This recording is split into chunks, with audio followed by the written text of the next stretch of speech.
paint pouring people. In my last video, I showed you how to do the Petri dish technique using this silicone little donut mold. This is the result.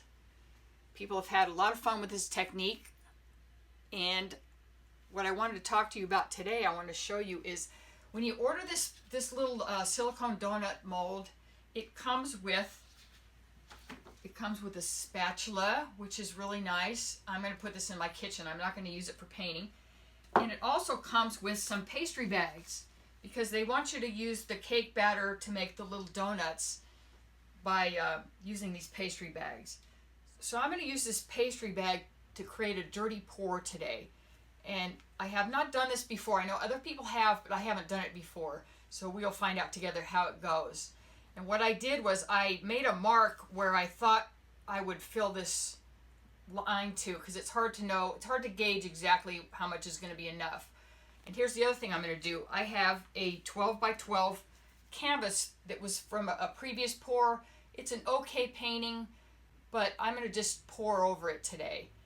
And here's the other advantage to this. If I don't get full coverage with this dirty pour and some of the old painting peeks through, it's going to be totally fine. Because some of my favorite paintings that I've done have had history.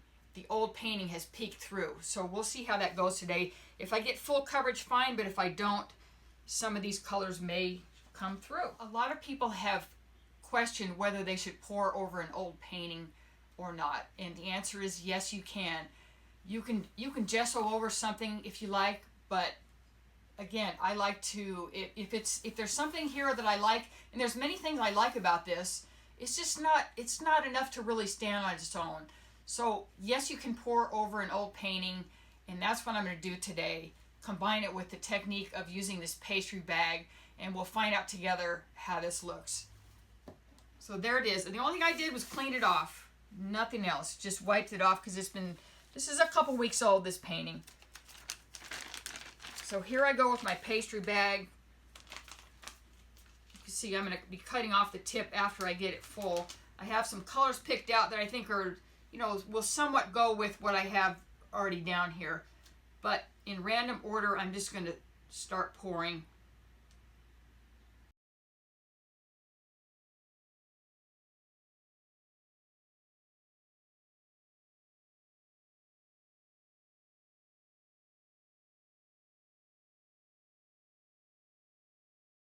I don't think I'm going to go quite to the line that I had estimated.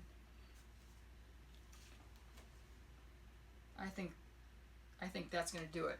So now I'm right-handed. I'm going to hold it together with my left hand because I need the scissors with my right hand. Now here's the thing. I'm going to cut a really small tip off here, not way up, but pretty far down, so it's going to come out skinny. And this stuff's going to come flying out of here. It's not like cookie dough or pastry, frosting or anything where you have to push it out. This stuff is probably going to come flying out.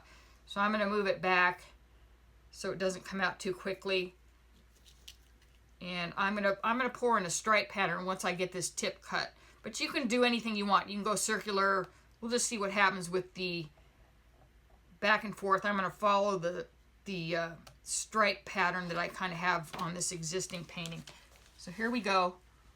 Just going to go back and forth. You can see it's coming out one color at a time, so I'll just go back over it, retrace my steps probably. It's a little different than pouring out of a cup, as you can see, but I'm going to go back here.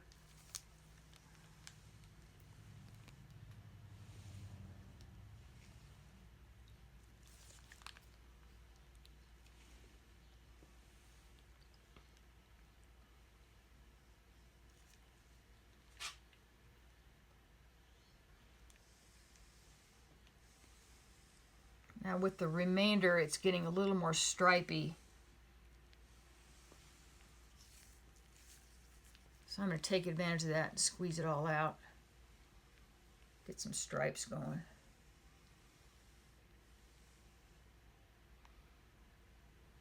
It looks like that's plenty for coverage.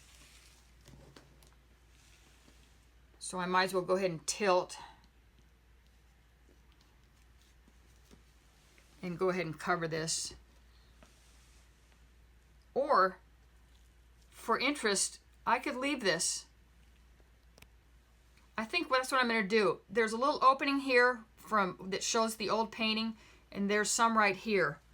So I think for fun, I'm just going to leave that, and that will dry, and it should look about the same as the fresh pour.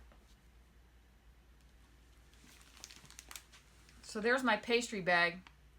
That was fun. Okay, after taking a look at this, there's not enough contrast here for me. Remember, you can do whatever you want with this. So I'm going to take some black for a little more drama, a little more contrast. I'm going to go across really quickly and make stripes same direction as the pour.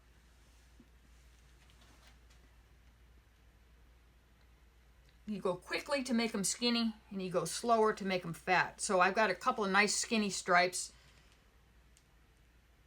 I'm going to go across another time. There.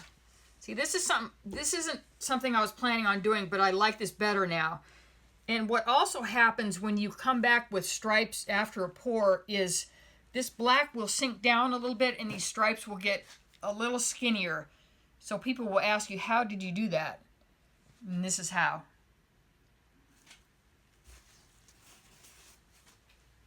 So there it is, the pastry bag pour. And if you want, please check out this video of the Petri dish technique using this donut silicone mold.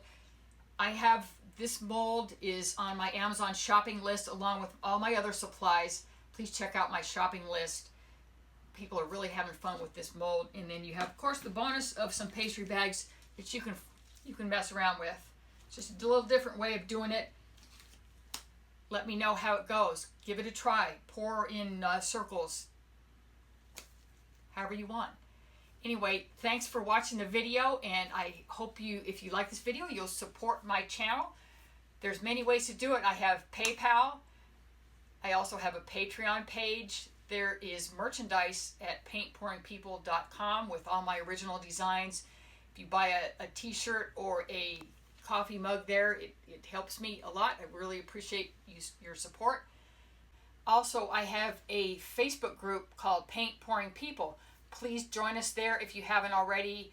Post your paintings, and all my links are below. Please comment, subscribe,